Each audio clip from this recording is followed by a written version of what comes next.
84 new cases were reported nationwide in the past week. That is the most cases in a week since April. An outbreak in South Carolina is driving the second surge. At least 114 cases have been reported there since October.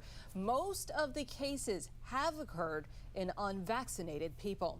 And joining us now to discuss the recent measles surge and its impact is Dr. Ricciardi, who is a professor at the GW School of Nursing. Yes, and Doctor, thank you so much for joining us. I know it's a busy time. It's the holidays. People are traveling. What can we do to keep ourselves safe from measles as we travel? Well, Michelle and Megan, thank you for having me and for covering this important medical problem, which is measles. And what can we do? Well, the first thing we can do is make sure that we're vaccinated. As you've heard probably many times before, vaccinations are a really important part of preventative health and public health. And the first thing we can do is to ensure that our children are vaccinated, and then perhaps if you're an adult and has never been vaccinated, to make sure you're vaccinated. That's one important contribution to keeping us safe. The second is to be on top of the public health statistics in your area.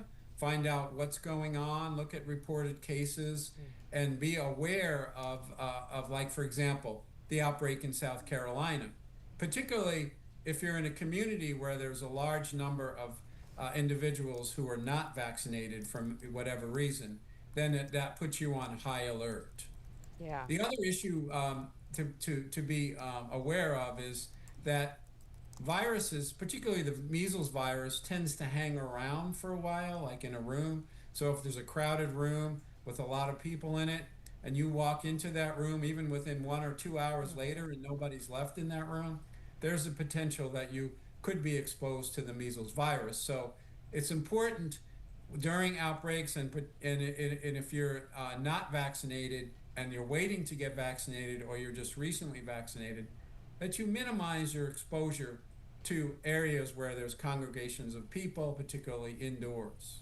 That's right. And Doctor, you spoke to the point of just how contagious measles is. How are hospitals and clinics preparing for the possibility of more severe cases or even complications? Well, that's a great question. And one is to make sure that providers, nurses, physicians associates, all of us who are engaged in providing health care are alert and are aware of what's happening in our surrounding communities. So once we're on high alert, then we can then provide information and messages to our patients and our communities about what's happening, how to protect yourselves, and to ensure that individuals are vaccinated. Now, you probably are aware that the measles, mumps, and rubella vaccine is traditionally given to children at the age of 15 months. It can be given as early as 12 months, and it can also be given as early as 6 months to 12 months.